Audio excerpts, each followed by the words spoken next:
Hello viewers, আসসালামু আলাইকুম। গ্রামীণ ব্যাংকের নিয়োগের জন্য যারা অপেক্ষা করছিলেন তাদের অপেক্ষার অবসান ঘটেছে। অর্থাৎ গ্রামীণ ব্যাংকের আবেদন ইতিমধ্যেই শুরু হয়েছে। আবেদন আপনারা ছেলে মেয়ে উভয়ই আবেদন করতে পারবেন। আবেদনের যোগ্যতা এবং কি কি লাগবে আবেদন এই সম্পর্কেই আজকের আমার এই ভিডিওটি। আবেদন এইচএসসি পাস হলে আবেদন করতে পারবেন। এখানে দুইটি পদের নিয়োগ প্রকাশিত হয়েছে। একটা হলো শিক্ষানবিশ অফিসার, এখানে আপনার ডিগ্রি পাস হলে আবেদন করতে পারবেন। আরেকটি হলো শিক্ষানবিশ কেন্দ্র ব্যবস্থাপক, এখানে আপনাদের এইচএসসি পাস হলে আবেদন করতে পারবেন।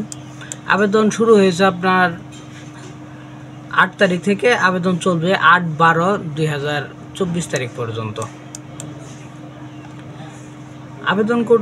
আবেদনের জন্য বয়সসীমা এবার 32 বছর পর্যন্ত করা হয়েছে। 32 বছরীরা, যাদের বয়স 32 পর্যন্ত হয়েছে তারাও আবেদন এখানে করতে পারবেন। তবে আবেদনের ক্ষেত্রে একটু নতুনত্ব নিয়ে এসেছে, অর্থাৎ রেফারেন্স। আমি সেই বিষয়টি একটু দেখিয়ে দিচ্ছি আপনাদের। দেখুন, আবেদন করতে যা যা লাগবে, এসএসসির নাম, বাবার নাম সব কিছুই ঠিকঠাক থাকবে। নতুন যে বিষয়টা অ্যাড হয়েছে সেটা হলো reference to close relative or others. আপনি নিজেদের রিলেটিভের মধ্যেও রেফারেন্স দিতে পারেন বা অন্যজনকেও রেফারেন্স দিতে পারবেন।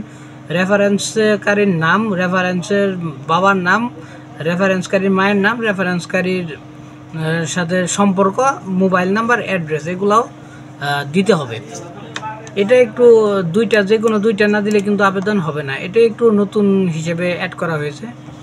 ছবি, সিগনেচার এবং ট্রানজ্যাকশন পেমেন্ট পদ্ধতিটা, এটা কিন্তু শুধুমাত্র রকেটের মাধ্যমেই পেমেন্ট করতে হবে এবং আবেদনের শুরুতেই পেমেন্টটা করতে হবে।